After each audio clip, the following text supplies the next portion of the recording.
ভোটের মুখে আগুনে ভস্মীভূত বিজেপির পঞ্চায়েত সদস্যা রূপা পালোয়ের বাড়ি, পুড়ে ছাই সমস্ত নথি আসবাব। মৃত্যু হয়েছে দুই পোষ্যেরও। গোপীবল্লভপুরের বেলিয়াবেড়া গ্রাম পঞ্চায়েতের কুজরা গ্রামের ঘটনা। স্থানীয় প্রশাসনের পক্ষ থেকে অসহায় পরিবারের জন্য খাবারের ব্যবস্থা করা হয়েছে, কিন্তু দুদিন কেটে গেলেও এখনো পরিষ্কার নয় অগ্নিকাণ্ডের পেছনের কারণ। গোটা ঘটনায় তৃণমূলের হাত দেখছেন বিজেপির পঞ্চায়েত সদস্যা। পেছন ধারে তো আমার উনুন নেই, বা পেছন ধারে তো আমি আর ধূপ দিতে যাব না, তার জন্যই আমার সন্দেহ। পেছন ধার থেকে কেউ ধূপ দেয়? ধূপ দিলে তো সামনের থেকে দিবে। এখানে মানে বিরোধ হয়ে আছি, ঠিক আছে। আমার মনে হয় কল্পনা একবারে বিরোধ, একবার শাসক দলের এই কাজ।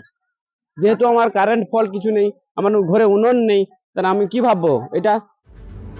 ক্ষতিগ্রস্ত পঞ্চায়েত সদস্যার পাশে দাঁড়িয়েছে বিজেপি। গেরুয়া শিবিরের অভিযোগ, পরিকল্পনা মাফিক আগুন ধরানো হয়েছে।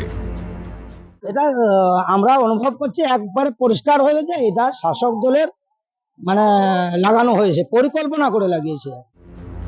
আগুন ধরানোর অভিযোগের সঙ্গে অবশ্য দলের যোগ বাঁধতে চায়নি শাসক শিবির। যে আগুনটা লেগেছে এটা কারেন্টের শর্ট সার্কিটের মাধ্যমে হয়েছে, কিন্তু দুর্ভাগ্যের বিষয় যে বিজেপি এই ভোটের বাজারে কারণে ও কারণে এটা আমাদের নামে চালিয়ে দিচ্ছে। ঘটনা ইতিমধ্যেই পুলিশে অভিযোগ দায়ের হয়েছে। কিভাবে আগুন লাগলো তা খতিয়ে দেখা হচ্ছে। বারংবার কিন্তু এখানকার যে সমস্ত বিরোধী শিবির রয়েছেন তারা কিন্তু বারংবার দাবি তুলছেন যে ভোট যেহেতু সামনে রয়েছে, লোকসভা নির্বাচন আসন্ন, এবং তার জেরেই কিন্তু এই আগুন কেউ বা কারা লাগিয়ে দিয়ে গেছে, এমনটাই মনে করছেন এখানকার বিরোধী শিবির। ঝাড়খণ্ড থেকে বিদেশ বেড়া, ক্যালকাটা নিউজ।